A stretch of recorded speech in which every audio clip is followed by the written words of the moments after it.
Hello friends, good morning.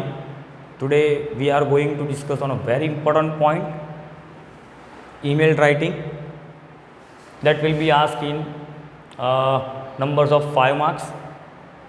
The topic, first of we are going to discuss on topic.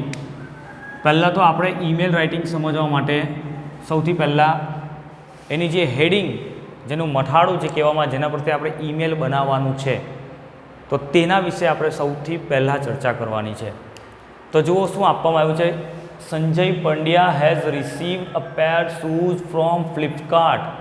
એટલે કે કોઈ એક સંજય પંડ્યા નામનો એક વ્યક્તિ જે છે જેણે બરાબર એક શૂઝ ફ્લિપકાર્ટ પરથી મંગાવ્યા છે, મતલબ કે ખરીદ્યા છે. Which is uncomfortable to wear. આ ટોપિક છે કે આની ઉપર આપણે લખવાનું છે કે which is uncomfortable to wear, એટલે કે એને પહેરવા માટે કમ્ફર્ટેબલ નથી.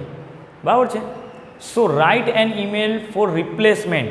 જ્યારે પણ આવો કોઈ પોઈન્ટ આવે છે અહીંયાથી, so write an email for the replacement, એટલે કે જ્યારે પણ તમે આવું લખશો એટલે આ રિપ્લેસમેન્ટ વિશેની જે વાત છે ને એ તમારો સબ્જેક્ટ બની જાય છે, વિષય કે તમે શાના ઉપર લખો છો. બરાબર. તો જોઈએ આપણે ફ્રોમ. તો સૌથી પહેલાં જે ફ્રોમ હોય છે, ફ્રોમ એટલે કે લખનાર. માની લો કે હું લખું છું, માની લો કે હું સંજય પંડ્યા છું, તો સંજય પંડ્યા તરીકે હું મારી ઈમેલ આઈડી આખી લખીશ.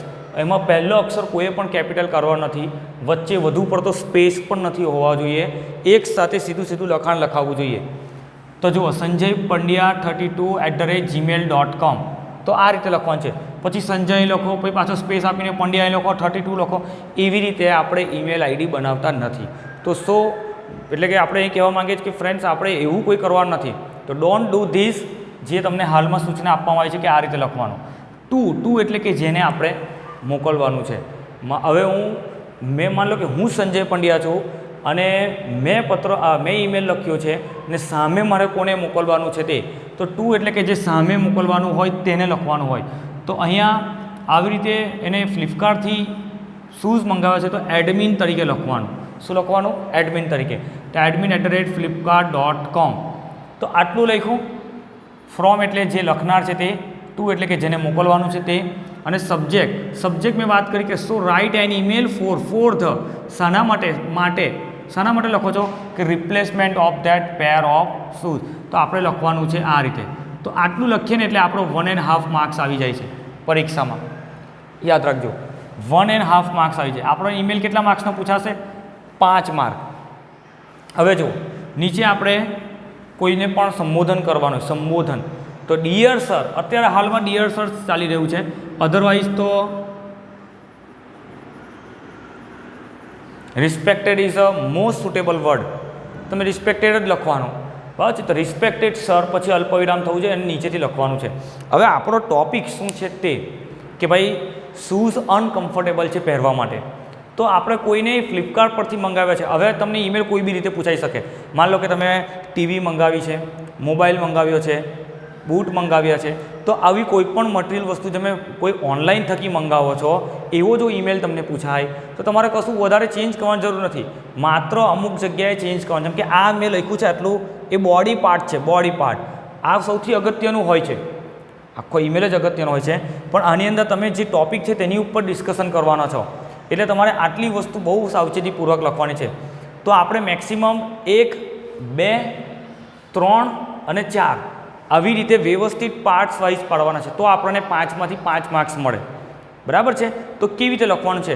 કોઈ બી ટોપિક પૂછાય તમને ટીવી ઉપર કે ટીવી ડેમેજ થઈ ગઈ છે, મોબાઈલ સ્ક્રીન ગમે તે પ્રોબ્લેમનો ઇસ્યુઝ આવે તો તમારે આ રીતે લખવાનું. પહેલી લાઈન કે I am one of your customers using your online product. આ પહેલી line same to same as it is લખી દેવાની.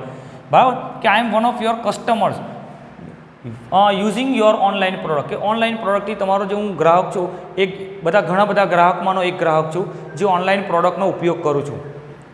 આઈ હેડ પરચેસ. હવે ભૂતકાળની રિલેટેડ લખવાની કે મેં તમારી પાસેથી આ વસ્તુ ખરીદી હતી. તો I had purchase a pair of Columbus leather shoes worth 1999. એટલે કે 2000ની કિંમત સુધીની મેં પેર ઓફ શૂઝ જે તમારા ઓનલાઈન એટલે કે ફ્લિપકાર્ટમાંથી મંગાવ્યા હતા. ફ્લિપકાર્ટમાંથી જે ઓનલાઈન મંગાવ્યા હતા શૂઝ, એની બ્રાન્ડ પણ આપવામાં આવી છે. એટલે તમારે અહીંયા ટીવી હોય તો ટીવી લખી દેવાની, સેમસંગ, ઓનિડા, વોટ એવર તમે, મોબાઈલ હોય તો મોબાઈલ, ઘણી બધી બ્રાન્ડના મોબાઈલ છે તો તે લખી દેવાની, આટલે એની કિંમત લખી દેવાની. અને જે પણ વસ્તુ તમે મંગાવો છો તેની પર એક કોડ આવે છે, તમે જોજો. તો આ પણ લાઈન સેમ ટુ સેમ લખી દેવાની. ધ આઇટમ કોડ ઇઝ 56714322, જે લખવું જ લખી દેવાનું 4 આંકડામાં, એ 4 જ આંકડા હોય.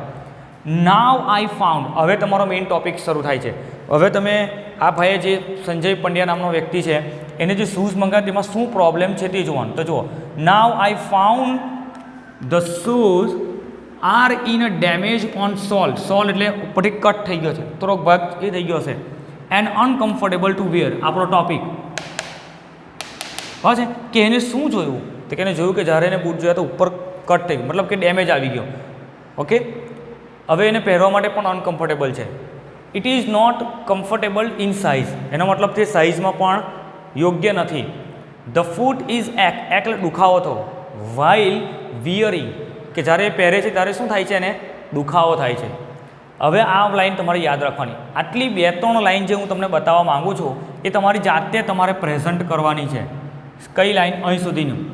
આટલો કોન્સેપ્ટ તમારે જાતે બનાવવાનો. માન લો કે શૂઝ ઉપર પૂછાય તો, ટીવી ઉપર પૂછાય તો તમે લખી શકો કે now I found that TV is not going very nicely, the screen is I think કહી શકે ને કે screen is going in a black dark. Okay, પછી કોઈ બી મતલબ તમે એના ફોલ્ટ બતાવી શકો છો કે remote control is also not working very nicely, મતલબ કોઈ બી વસ્તુ તમે બતાવી શકો છો. પછી આ બધું લાઈન બેઠું લખવાનું છે. It build mistrust between client and the company.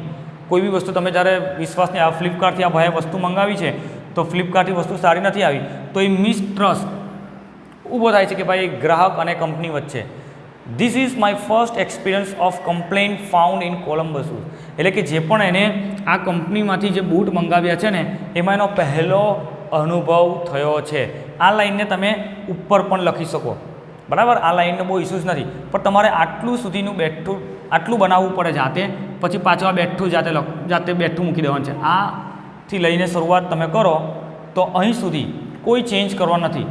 અહીંયાથી તમે સ્ટાર્ટ કરો છો અહીં સુધી કોઈ ચેન્જ નથી, લાસ્ટની લાઇનમાં પણ કોઈ ચેન્જ કરવા નથી. આ બધી ઇમ્પોર્ટન્ટ લાઇન છે. સો પ્લીઝ ફોલો ઇટ, બરાબર. હવે બીજું જુઓ, હવે આમાં કશું ચેન્જ કરવા નથી. આ પેરેગ્રાફ તમારે સેમ ટુ સેમ પરીક્ષામાં લખવાનું છે, ખાલી સબ્જેક્ટ ચેન્જ થશે. જેમ કે જુઓ, I also require you to confirm whether you will arrange for my shoes to be collected or will reimburse, reimburse એટલે ભરપાઈ, શબ્દ લખેલો જ છે મેં, me for the cost of returning it. હવે આ પેરેગ્રાફ તમારો ચેન્જ ક્યાં થવો છે? જ્યાં સબ્જેક્ટ આવે ત્યાં જ. એટલે કે શું, અહીં સબ્જેક્ટ બદલાઈ જાય, બરાબર. અહીં કોઈ બી નવો સબ્જેક્ટ આવી જશે.